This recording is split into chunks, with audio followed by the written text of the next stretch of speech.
world. It's your man Carl West of the brand here, and I'm here to share like a personal testimony and some information and knowledge that helped me drastically with my anxiety and my breathing and depression. So it's all correlated and connected. I'm gonna explain to you in a minute. So hopefully, the information I'm sharing with you can drastically improve your life as well. So where do I want to get started? I think I want to start with a personal testimony. So I remember that back in 2007, I had experienced something I never experienced a day in my life. It was horrific. I felt like I literally could not breathe. And I wasn't breathing. I wasn't breathing correctly, but I literally felt like I was dying.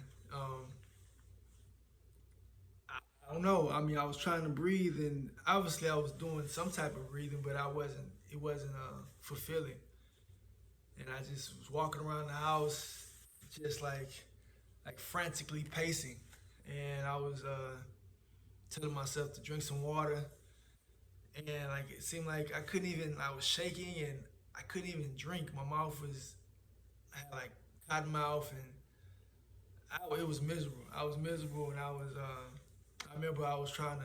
I had some wine or some beer or something. I think probably wine. I wasn't drinking beer at that moment, but I was just trying to calm down and relax, and I couldn't for nothing. Like I was just scared for my life.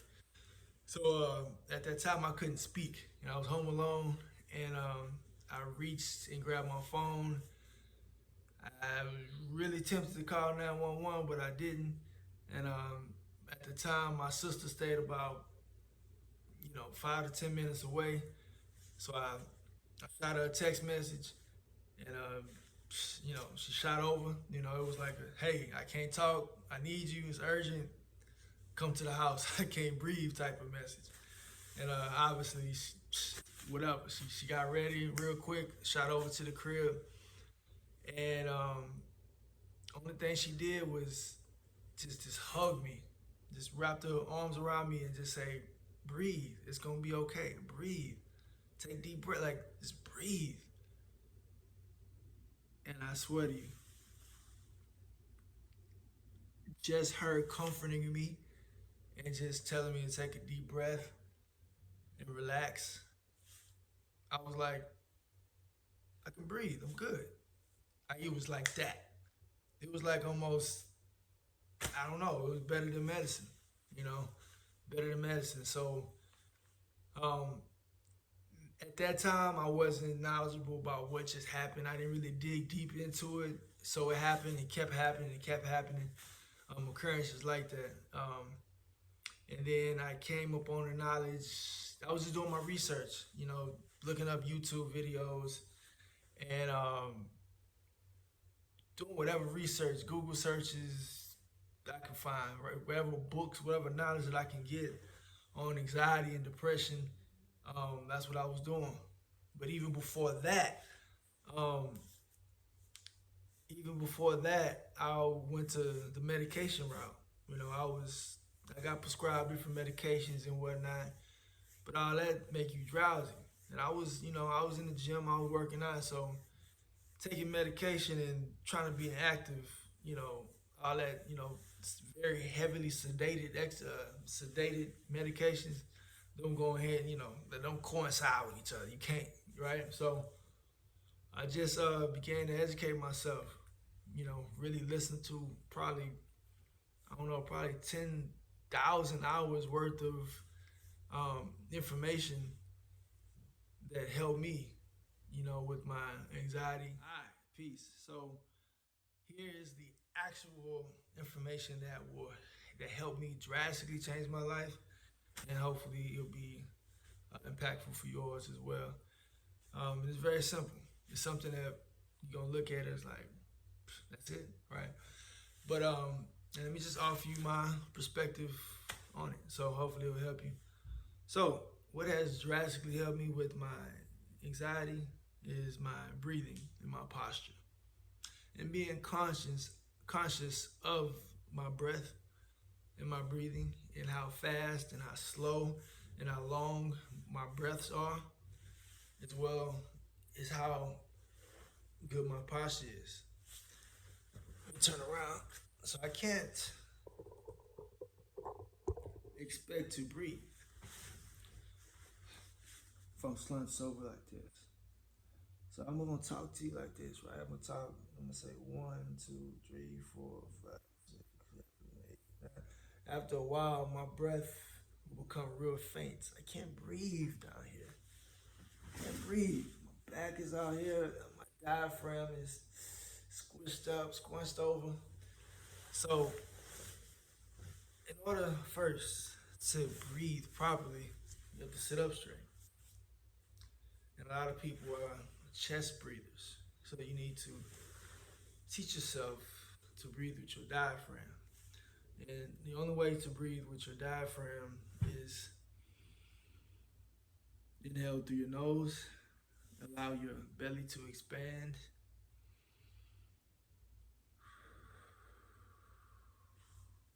Exhale through your mouth.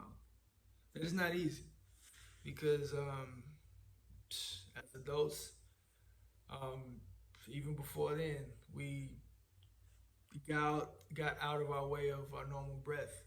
And only babies, probably until the age of, I don't know, I'm just throwing the age out there, probably 6 or 7, or maybe even a little bit older than that, but we just lose our natural ability to breathe properly, especially in this frantic, busy, hectic world, with a lot of things that we have to worry about and think about.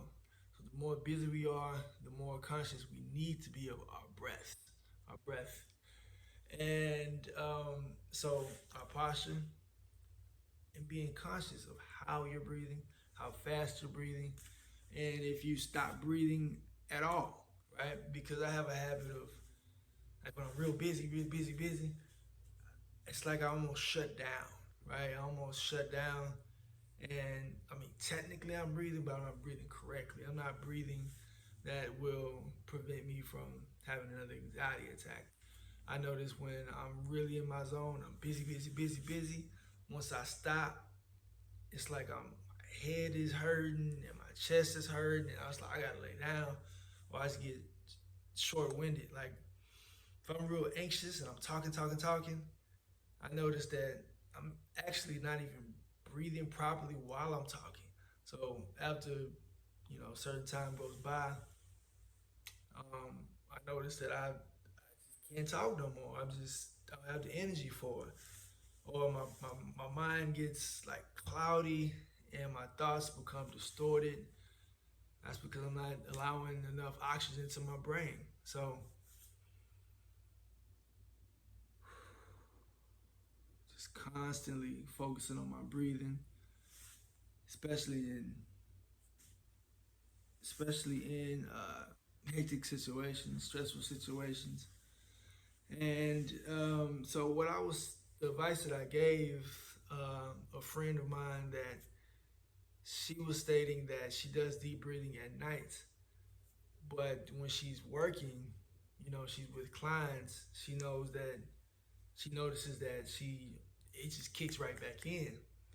And a lot of her clients bring a lot of negative energy to her life.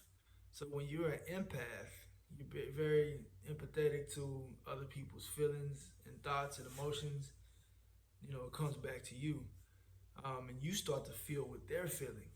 Their energy, is uh, transported or whatnot to you, in you. So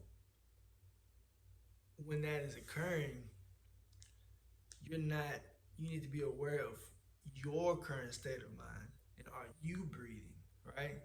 You can listen, but at the same time, still remain open and focus on what's going on inside your mind and what's going on inside your breath, and how well are you sitting up in good posture, because that all can affect your anxiety. I feel like I'm missing something.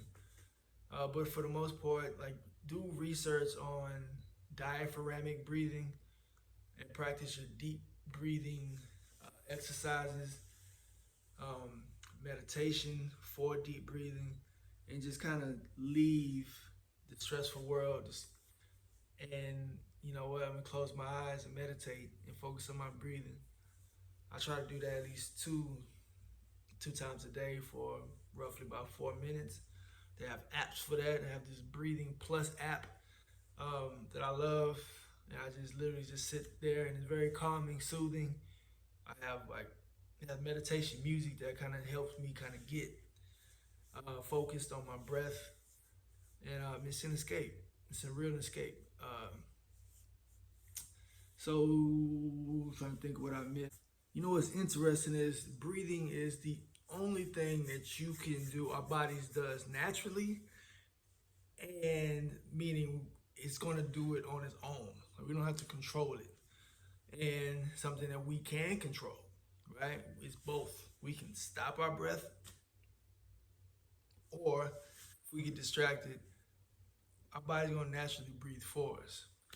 But when we get in stressful situations, um, we are subconsciously um, stopping the natural flow of our breath by breathing through our chest and breathing real fast and thinking real fast. Too much thoughts. We got this clutter brain. We gotta do this. We gotta do this. And it's a lot going on. And some people talking about me, and I'm sad. I'm depressed, and my posture is bad. And it's just like we bringing on all this anxiety for no reason. We can escape, close our minds, and understand that everything is happening for us and not to us. And it's the tools that I learned now that allow me to escape anxiety and just go into this place of serenity and peace and just focus on my breath, like I stated before. But once I became knowledgeable of that, I was able to control my life and control my universe. So that's pretty much it. That drastically helps me. And for a while, you know, I've been able to get off of medication. Because if you think about it, what does medication do, right? It changes the chemical messages in your brain, and you can do that with your breath. Simple as that. It just takes practice and a lot of knowledge, because you have to believe in what you're doing in order for it to work. There are books out there, Science of Breath. The information is out there. You just have to do your research on it and try your best to refrain from putting poison inside your body. And that's all that is. Medicine is poison. So definitely strive for the natural route. Always, even if you do daily breath work, uh, daily breathing meditation. I think that would drastically decrease your anxiety and be more in tune with your body and your mind, and you would definitely be more at peace. Escape from the world, breathe, and be aware of your thoughts. Peace.